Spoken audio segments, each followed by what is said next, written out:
Thank you, Mr. Chair. Dr. Ratner, over the last several months, the PLA has increasingly intercepted American ships and aircraft in the South China Sea. These waters account for 1/3 of global maritime trade. Let's take a look at a map of the PRC's sovereignty claims, which are called the 9-dash line. Oh, wait, no, not that one. Can we get the other one, guys? Okay. The best That's chart better. in Congress. This is the South China Sea, and this is the 9-dash line, which lays claim to almost the entirety of the South China Sea. Now, Dr. Ratner, neighboring countries completely reject the PRC's sovereignty claims over the entire South China Sea, correct?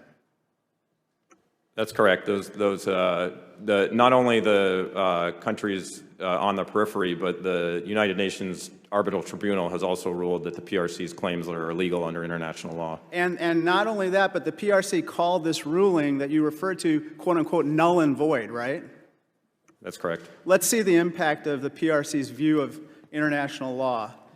In December 2022, a Chinese fighter jet flew within 20 feet of a U.S. plane above the South China Sea. And then here in June, just last month, a Chinese warship cut off a U.S. destroyer at a length of 150 yards.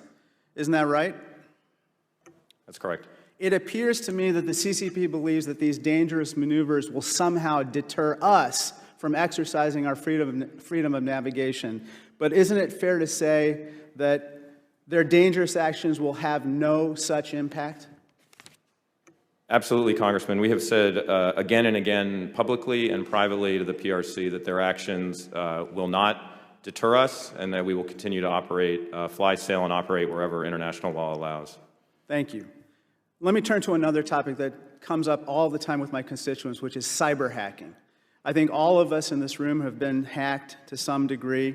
This is something that we can all understand. In fact, I just learned last week that one of my own staff here on the Select Committee had his own LinkedIn account hacked. This is my staff member. His name is Jack. Meet Jack. Jack was proud to join this committee, so he went to update his LinkedIn profile, and this is what he found. This is not Jack. Now his name is Bai Lulu, and he is a proud graduate of Xi'an Jiaotong University. This is an example of what happens to Americans every single day, and apparently it happened to administration officials just recently. Now, Ms. Kendler, last Tuesday, the Commerce Department confirmed that Secretary Raimondo's government email had been infiltrated by Chinese hackers, correct? Microsoft did notify the department of a compromise to its Office 365 system, and we took immediate action to respond. And we're monitoring our systems. I'm not in a position to characterize the Secretary's email. Well, published reports say that. And Mr. Crittenbrink, we learned that the State Department was also targeted. Can you rule out whether you or your staff's emails were hacked as well? As Tay indicated, I can't comment on an investigation that's underway being conducted by the FBI, but no, I will not rule it out. You can't rule it out. Look, it turns out that Chinese law requires that any software companies doing business in the PRC are required to share their source code as well as vulnerabilities in their source code with the CCP. What I'm concerned about is that these software companies then turn around and might sell those same pieces of software to Americans, including the United States government. So I would demand that you please go back to the administration and talk about how we can prevent compromises of our United States government accounts based on Chinese law and compliance with Chinese law by American companies. Now, Mr. Crittenbrink, let me turn to the last topic I wanted to bring up.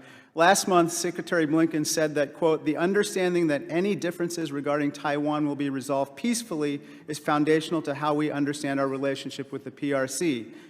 China's foreign ministry shockingly did not agree with this statement, and they said, quote, this distorted America's political promise to them. Now, Mr. Crittenbrink, when the U.S. established diplomatic relations with the PRC starting in the 1970s, each of our communiques clearly laid out and reaffirmed our, quote, interest in a peaceful settlement of the Taiwan question. Isn't that right? Mr. Ranking Member, it's absolutely correct that from the very beginning, our policy and our approach has been predicated on the maintenance of peace and stability across the Taiwan Strait and peaceful resolution. Blinken's statement did not distort any promise that we ever made to the PRC. Of course not. In effect, the PRC is gaslighting us by trying to redefine the reality of our commitment to a peaceful resolution of the Taiwan question, right? I'm not going to speak to Beijing's position. What I can confirm, Mr. Ranking Member, we're absolutely committed to maintaining our one China policy and to meeting our commitments under the Taiwan Relations Act to assist Taiwan to maintain a sufficient self-defense capability. We'll meet those obligations.